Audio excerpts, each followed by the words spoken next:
Hello बच्चों, मैं सीता कंवर स्वागत करती हूँ आपका राजस्थान सरकार व वेदांता की CSR इनिशिएटिव ई कक्षा में, जिसके टेक्निकल पार्टनर है मिशन ज्ञान।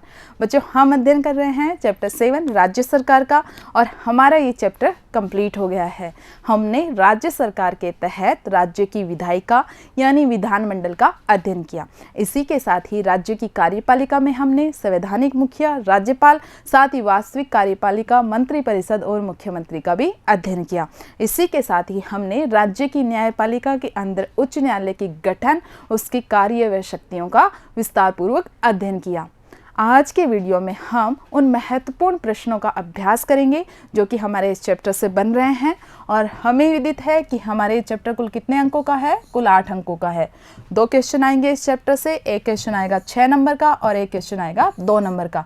तो आज हम ये 2 नंबर के जो क्वेश्चन हैं, लघुत्तरात्मक, वेरी इंपॉर्टेंट क्वेश्चंस, तो हम इन लघुत्तरात्मक प्रश्नों का अभ्यास करेंगे। कुल 15 क्वेश्चन हैं। तो चलिए शुरू करते हैं। सबसे फर्स्ट क्वेश्चन, किन्हीं ऐसी 2 परिस्थितियों का उल्लेख कीजिए जिससे किसी विधानसभा के सदस्य की सदस्यता का अंत हो जाता है।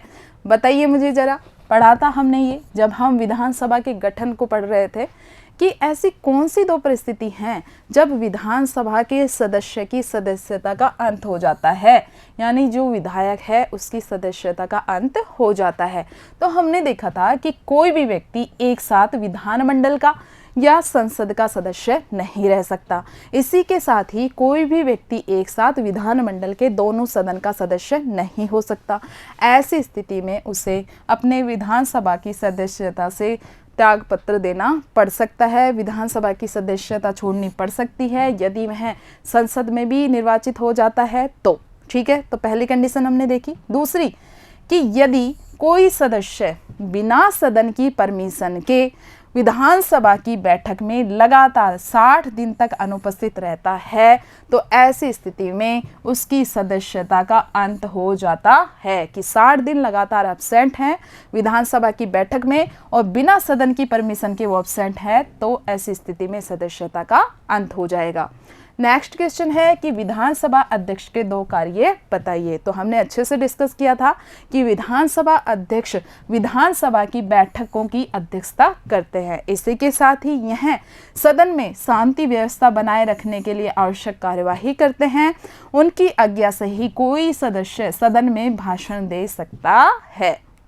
नेक्स्ट क्वेश्चन है, राज्यपाल की नियुक्ति के संबंध में जो स्वस्थ परंपराएं विकसित हुई हैं वो कौन सी हैं? क्योंकि राज्यपाल पद के लिए कुछ परंपराएं विकसित हुई हैं और वो बहुत ही महत्वपूर्ण है, तो ये इंपॉर्टेंट क्वेश्चन है। राज्यपाल उस राज्य का निवासी नहीं होना चाहिए जिस राज्य में उसे राज्यपाल बनाया जा रहा है। पहली परंपरा क्या है कि वह उस राज्य का निवासी नहीं होना चाहिए जिसमें उसे राज्यपाल बनाया जा रहा है। क्यों किया गया है ये प्रावधान? क्यों है ये परंपरा? कि जिससे कि राज्यपाल दलगत राजनीति से बच सके, कि राज्य की राजनीति से वह बच सकेगा, तभी निष्पक्ष रूप से अपने संवैधानिक दायित्व को वह पूर्ण कर सकेगा। दूसरा, एक और परंपरा विकसित हुई है कि राज्यपाल की नियुक्ति से पहले ना केंद्र सरकार को उस राज्य के मुख्यमंत्री से सलाह कर लेनी चाहिए जिस राज्य के लिए राज्यपाल नियुक्त किया जा रहा है। नेक्स्ट है, मंत्रियों के चयन में मुख्यमंत्री को व्यवहारिक दृष्टि से किन किन बातों का ध्यान रखना पड़ता है? तो हमने देखा मुख्यमंत्री मंत्री परिषद की नियुक्ति करते समय, मंत्री बनाते समय ये ध्यान रखते हैं कि सभी वर्गों का प्रतिनिधित्व हो जाए, सभी क्षेत्रों का प्रतिनिधित्व हो जाए, साथ ही वो अपने दल में से मंत्री बनाते हैं जिससे कि मंत्री परिषद एक इकाई के रूप में कार्य कर सके। तो ये देखा हमने। नेक्स्ट क्वेश्चन है, एक राज्य के मुख्यमंत्री होने के नाते विधानसभा के नेता के रूप में क्वेश्चन आया हुआ है और थोड़ा अप्लाइड फॉर्म का है। तो क्वेश्चन क्या पूछा गया है कि आप एक राज्य के मुख्यमंत्री हैं और मुख्यमंत्री होने के नाते आप विधानसभा के नेता के रूप में कौन कौन से कार्य करेंगे? कोई 2 कार्य लिखिए। हमने देखा था कि मुख्यमंत्री विधानसभा में बहुमत प्राप्त दल के नेता होते हैं, क्योंकि राज्यपाल उन्हें ही मुख्यमंत्री नियुक्त करते हैं जिन्हें विधानसभा में बहुमत प्राप्त दल का जो नेता होता है उसको। तो इस नाते वह विधानसभा के नेता के रूप में कुछ पावर रखते हैं। कौन कौन सी पावर रखते हैं? सबसे पहला कि कानून निर्माण का जो कार्य होता है उसमें कहीं ना कहीं मुख्यमंत्री की इच्छा होती है, तो हमें इसे अप्लाइड फॉर्म में कर देना है। तो कानून निर्माण का कार्य अपनी इच्छानुसार संपन्न कराऊंगा मैं, अगर मैं होती तो कराऊंगी। राज्यपाल को विधानसभा भंग करने की सिफारिश भी दे सकते हैं, क्योंकि हमने देखा कि जब मुख्यमंत्री को ये लगता है कि उनकी सरकार के पास बहुमत नहीं है तो वह राज्यपाल को क्या परामर्श दे सकते हैं, विधानसभा को भंग करने का। तो वही कार्य मैं करती। नेक्स्ट है राजस्थान विधानसभा की 2 वित्तीय शक्तियां समझाइए। तो हमने देखा कि जब तक बजट पास नहीं होगा सरकार के द्वारा कोई आय व्यय से संबंधित कार्य नहीं किया जाएगा। तो बजट विधानसभा में पास होता है, आय व्यय का वार्षिक लेखा जोखा। तो ये हमने देखा एक विधानसभा की वित्तीय शक्ति। दूसरी, विधानमंडल में विनियोग विधेयक पारित होगा तभी सरकार संचित निधि से व्यय हेतु धन निकाल सकती है। राज्य की जो आय होती है वो संचित निधि में संग्रहित होती है, तो सरकार संचित निधि से तभी धन निकाल सकती है जब तक कि विधानमंडल में विनियोग विधेयक पास न हो जाए। तो ये हमने विधानसभा की 2 वित्तीय शक्तियां देखी। नेक्स्ट हमारा क्वेश्चन है राज्यपाल अध्यादेश कब जारी कर सकता है और यह कब तक प्रभावी रह सकता है। तो सबसे पहले इसके लिए हमें अध्यादेश को समझना होगा। ऑर्डिनेंस यानी अध्यादेश क्या होता है, हमने अच्छे से डिस्कस किया था कि जब विधानमंडल का कोई सदन नहीं चल रहा होता है तो ऐसी स्थिति में राज्यपाल के द्वारा अध्यादेश जारी किए जाते हैं और उन अध्यादेशों को राज्य विधानमंडल द्वारा पारित कानूनों अधिनियमों के समान ही महत्व प्राप्त होता है। लेकिन इस संबंध में कंडीशन ये है कि ये जो अध्यादेश होंगे ये विधानमंडल की बैठक प्रारंभ होने के 6 सप्ताह बाद तक ही अपना अस्तित्व रखेंगे। यानी विधानमंडल की बैठक प्रारंभ हो गई है, उसके 6 सप्ताह बाद ही ये लागू रहेंगे। क्या तो इस दौरान इनको स्वीकृत करके कानून बना दिया जाए या विधानमंडल इनको 6 सप्ताह की समय अवधि से पूर्व भी समाप्त कर सकती है, या फिर 6 सप्ताह के बाद तो ये अपने आप ही अस्तित्व में नहीं रहेंगे। नेक्स्ट क्वेश्चन है मंत्रिपरिषद किस तरह से कार्य करती है, उनकी कार्य प्रणाली के कोई 2 महत्वपूर्ण सिद्धांत बताओ। इंपॉर्टेंट क्वेश्चन है।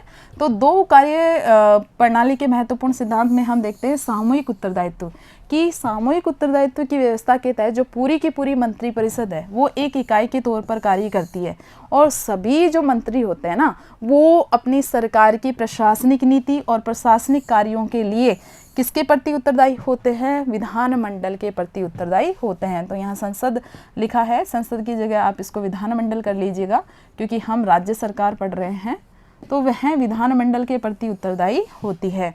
और मंत्रिमंडल के निर्णय किसी एक मंत्री के निर्णय न माने जाकर सभी मंत्रियों का निर्णय सामूहिक निर्णय माना जाता है, इसलिए सामूहिक उत्तरदायी होते हैं। ये सामूहिक रूप से विधानसभा के प्रति उत्तरदायी होते हैं। दूसरा हमने रखा गोपनीयता का सिद्धांत मंत्रिपरिषद के कार्य प्रणाली में महत्वपूर्ण है कि इनकी बैठक में जो भी निर्णय लिए जाएंगे वो गुप्त रखे जाएंगे। इसमें न तो मीडिया को आमंत्रित किया जाएगा, है ना, और मंत्रिमंडल की जो कार्रवाई है, जो निर्णय है वो पूरी तरह से गुप्त रखे जाएंगे। तो सामूहिक उत्तरदायित्व और गोपनीयता 2 महत्वपूर्ण सिद्धांत हैं मंत्रिपरिषद की कार्यप्रणाली के। नेक्स्ट क्वेश्चन है राज्यपाल की सविवेकीय शक्तियां बताइए, क्योंकि हमने अनुच्छेद 163 में देखा कि उन कार्यों को छोड़कर जिनको राज्यपाल सविवेक से कर सकता है अन्य कार्यों में सलाह देने के लिए एक मंत्रिपरिषद होगी। तो आखिर ये सविवेकीय शक्तियां कौन सी है, मतलब कौन से ऐसे कार्य है जिनमें अपने विवेक का उपयोग करके राज्यपाल कर सकता है। तो पहला हमने देखा कई बार विशेष परिस्थिति हो जाती है मुख्यमंत्री के चयन करते वक्त, मुख्यमंत्री पद पर नियुक्ति करते वक्त। तो हमने देखा कि ये विशेष परिस्थिति कैसी होती है कि भाई जब किसी भी दल को स्पष्ट बहुमत नहीं प्राप्त हो रहा है, ऐसी स्थिति में, या मुख्यमंत्री का पद पे रहते हुए निधन हो गया है, ऐसी स्थिति में राज्यपाल अपनी सविवेकीय शक्तियों का प्रयोग कर सकते हैं। इसी के साथ ही मुख्यमंत्री के चयन के साथ ही मंत्रिपरिषद को अपदस्थ करने में भी वह अपनी विवेकीय शक्तियों का प्रयोग कर सकते हैं। और हमने देखा मंत्रिपरिषद को कब अपदस्थ किया जाएगा, जब विधानसभा में अविश्वास प्रस्ताव पारित हो जाएगा। तो ऐसी स्थिति में चूंकि मंत्रिपरिषद के पास अब विश्वास नहीं रहेगा, बहुमत नहीं रहेगा, तो वह मंत्रिपरिषद को बर्खास्त कर सकता है। सेकंड जो हमने विवेकीय शक्ति देखी कि वह विशेष परिस्थितियों में विधानसभा को विघटित भी कर सकता है। देखिए इस चीज़ को समझिए आप कि विधानसभा में जिस दल को बहुमत प्राप्त होगा उस दल के नेता को मुख्यमंत्री बनाया जाएगा और उसी दल के मंत्रिपरिषद गठित होगी।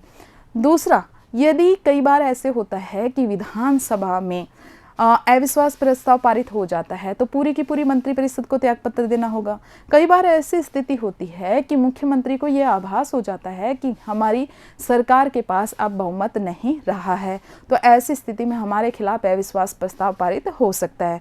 तो ऐसी स्थिति में वो पहले से ही राज्यपाल को ये सलाह देगा कि आप विधानसभा का क्या कर दो, विघटन कर दो, क्योंकि उनको पता है उनकी सरकार के पास तो वैसे भी आधार नहीं बचा है।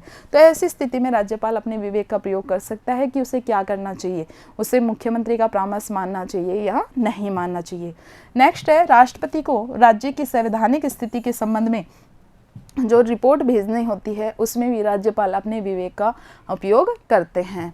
इसी के साथ ही राज्यपाल विधानमंडल द्वारा पारित किसी विधेयक को जो कि किसी संवैधानिक मसले से संबंधित हो या कि उच्च न्यायालय की शक्तियों में कटौती से संबंधित हो, तो ऐसे किसी भी विधेयक को राष्ट्रपति की स्वीकृति हेतु सुरक्षित रख सकते हैं। यह किसी भी विधेयक को पुनर्विचार हेतु विधानसभा को लौटा सकते हैं, ये भी इनका विवेक शक्ति है। इसी के साथ ही यह किसी भी अध्यादेश को प्रस्तुत करने से पूर्व राष्ट्रपति से अनुदेश की याचना कर सकते हैं। तो ये हमने देखा, इतना ज़्यादा नहीं लिखना है, 2 नंबर के हिसाब से अधिकतम 3 पॉइंट आपको लिखने हैं। नेक्स्ट है, राज्यपाल पद के उम्मीदवार में कौन कौन सी योग्यता होनी आवश्यक है। देखिए, जो स्पष्ट रूप से 2 योग्यताओं का प्रावधान किया गया है हमारे संविधान में राज्यपाल पद के लिए। एक तो वह भारत का नागरिक होना चाहिए, दूसरा उसकी आयु 35 वर्ष से अधिक नहीं होनी चाहिए, यानी न्यूनतम आयु है वो 35 साल होनी चाहिए। और इससे पहले जो हमने पढ़ी थी वो थी परंपराएं जो कि विकसित हुई हैं कि उस राज्य का निवासी नहीं होना चाहिए जिस राज्य में उसे राज्यपाल बनाया जा रहा है, और दूसरा जिस राज्य में राज्यपाल बनाया जा रहा है उस मुख्यमंत्री से सलाह मशवरा कर लेना चाहिए, उस राज्य के मुख्यमंत्री से केंद्र सरकार को। तो वो परंपराएं थी। लेकिन जो योग्यताएं हैं जो कि संविधान में उल्लेखित की गई हैं राज्यपाल पद हेतु, वो मुख्य रूप से 2 हैं कि वह भारत का नागरिक होना चाहिए और उनकी आयु 35 वर्ष से अधिक नहीं होनी चाहिए। नेक्स्ट क्वेश्चन है, उच्च न्यायालय के न्यायाधीश की नियुक्ति हेतु कोई 2 योग्यताएं बताइए। तो हम देखते हैं कि सबसे पहली योग्यता में भारत के नागरिक होने चाहिए, साथ ही भारत के राज्य क्षेत्र में कम से कम 10 वर्ष तक वह न्यायिक पद धारण कर चुके हों। तो ये 2 योग्यताएं हैं जो कि उच्च न्यायालय का न्यायाधीश बनने के लिए होनी आवश्यक है। नेक्स्ट है, उच्च न्यायालय के न्यायाधीश की नियुक्ति किसके द्वारा और किस प्रकार की जाती है। तो हमने पढ़ा कि उच्च न्यायालय के जो मुख्य न्यायाधीश हैं और अन्य न्यायाधीश हैं उनकी नियुक्ति राष्ट्रपति के द्वारा की जाती है, क्योंकि एकीकृत न्यायपालिका है तो राष्ट्रपति ही सभी न्यायाधीशों की नियुक्ति करते हैं। हालांकि राष्ट्रपति जब उच्च न्यायालय के मुख्य न्यायाधीश की नियुक्ति करते हैं तो वह उच्चतम न्यायालय के न्यायाधीश से परामर्श करते हैं, है ना। जो कॉलेजियम होता है उच्चतम न्यायालय के मुख्य न्यायाधीश, साथ ही 4 अन्य वरिष्ठ न्यायाधीश, ठीक है। तो इन्हीं के साथ ही वह उस राज्य के राज्यपाल से भी परामर्श करते हैं जिस राज्य के उच्च न्यायालय के लिए वह मुख्य न्यायाधीश चुना जा रहा है। तो जब ये उच्च न्यायालय के मुख्य न्यायाधीश की नियुक्ति करते हैं तो संबंधित राज्य के राज्यपाल से भी परामर्श करते हैं, जबकि उसी राज्य के अन्य न्यायाधीशों की नियुक्ति करते वक्त सिर्फ उच्च न्यायालय के मुख्य न्यायाधीश से परामर्श लिया जाता है। और अब साथ में जो उच्च न्यायालय के मुख्य न्यायाधीश होते हैं उनका भी परामर्श लिया जाता है, ठीक है। यानी जब नियुक्ति की गई किसकी, जब नियुक्ति की गई हाई कोर्ट के मुख्य न्यायाधीश की, चीफ जस्टिस की, तो हाई कोर्ट का जब मुख्य न्यायाधीश नियुक्त किया जा रहा है तो ऐसी स्थिति में जो CJI हैं, है ना, भारत के मुख्य न्यायाधीश हैं, इनका परामर्श लिया जा रहा है। साथ ही जिस राज्य के हाई कोर्ट के लिए नियुक्ति की जा रही है तो उस राज्य के राज्यपाल का परामर्श लिया जा रहा है। लेकिन जब इसी हाई कोर्ट के अदर जजेज की नियुक्ति की जाएगी तो उसमें इन दोनों के साथ ही किसका परामर्श होना जरूरी होगा, उस राज्य के मुख्य न्यायाधीश का, उस राज्य का जो उच्च न्यायालय है उसके मुख्य न्यायाधीश का परामर्श होना भी जरूरी होगा। एक जागरूक नागरिक के रूप में आप उच्च न्यायालय के लिए कौन कौन सी स्वतंत्रताओं की अपेक्षा करते हैं, किन्हीं 2 का उल्लेख कीजिए। हमने देखा भारत में स्वतंत्र न्यायपालिका स्थापित की गई है, तो न्यायपालिका की स्वतंत्रता बनी रहे इसके लिए हमारे संविधान में अनेक प्रावधान किए गए हैं। उनमें से कोई 2 हम उल्लेखित कर सकते हैं, जैसे कि न्यायाधीशों की नियुक्ति के लिए विशेष प्रक्रिया है। न्यायाधीशों की नियुक्ति में कोई मनमानी, कोई भ्रष्टाचार नहीं चल सकता है, क्योंकि हमने देखा कि न्यायाधीश जब नियुक्त होंगे उसमें उस संबंधित राज्य के राज्यपाल राज्यपाल से भी परामर्श किया जाएगा। साथ ही जो सुप्रीम कोर्ट के चीफ जस्टिस हैं उनसे, जो सुप्रीम कोर्ट के मुख्य न्यायाधीश हैं उनसे परामर्श किया जाएगा, और साथ ही जो अन्य वरिष्ठ न्यायाधीश हैं, कॉलेजियम है पूरा, उससे भी परामर्श किया जाएगा। इसी के साथ ही इनका निश्चित कार्यकाल होता है। भाई सेवानिवृत्ति की आयु होती है उच्च न्यायालय के न्यायाधीशों की 62 वर्ष। तो हमने देखा कि ये जो निश्चित कार्यकाल है तो कोई इनको डिस्टर्ब भी नहीं कर सकता है। इसी के साथ ही नियुक्ति करते वक्त भी कुछ करप्शंस की संभावना नहीं है। तो इस तरह से जो हम अपेक्षा करते हैं एक जागरूक नागरिक के रूप में, और ये प्रावधान किए भी गए हैं हमारे संविधान में। मान लीजिए आप विधानसभा के अध्यक्ष हैं और आपको सदन के सदस्यगण, अप्लाइड टाइप का क्वेश्चन है, इंपॉर्टेंट है, आ चुका है। मान लीजिए आप विधानसभा के अध्यक्ष हैं और आपको सदन के सदस्यगण हटाना चाहते हैं। इसके लिए उन्हें जिस विधि का अनुसरण करना होगा उसे संक्षेप में बताइए। चूंकि मैं विधानसभा का अध्यक्ष हूँ तो मुझे चुना किसने है? मुझे मेरी विधानसभा के सदस्यों ने ही चुना है। तो मुझे हटाने की पावर कौन रखता है? मुझे हटाने की पावर भी विधानसभा के सदस्य ही रखते हैं। तो उसके लिए एक निश्चित प्रक्रिया होती है कि विधानसभा के अध्यक्ष को पद से हटाने के लिए इस आशय का प्रस्ताव कि भाई आपको हटाया जा रहा है, इस आशय का प्रस्ताव विधानसभा के सभी सदस्य 14 दिन पहले मुझे देंगे, ठीक है।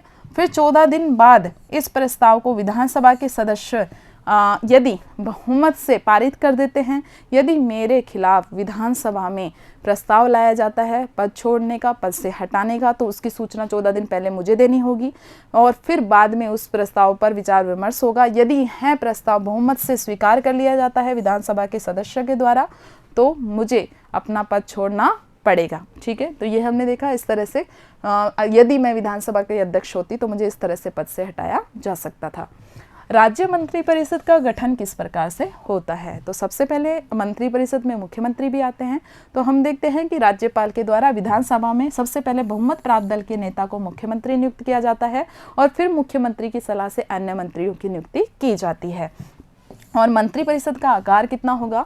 यह विधानसभा की कुल सदस्य संख्या के 15% तक ही सीमित रखा जाएगा। इसके अलावा मंत्रिपरिषद के जितने भी सदस्य होंगे उनके लिए जरूरी होता है कि वह विधानमंडल के किसी भी सदन के सदस्य होना जरूरी है। इसी के साथ ही पद ग्रहण करने से पूर्व मंत्रियों को राज्यपाल के समक्ष पद के कर्तव्य पालन की, साथ ही गोपनीयता की शपथ लेनी होती है। और मंत्रिपरिषद के कार्यकाल की बात करें तो सामान्यतः इनका कार्यकाल 5 साल का है, लेकिन यह कार्यकाल विधानसभा में जब तक उनको बहुमत प्राप्त रहेगा, जब तक उनको विश्वास प्राप्त रहेगा, तब तक वह कार्य करेगी। तो इस तरह से हमने कुछ महत्वपूर्ण क्वेश्चंस देखे। धन्यवाद।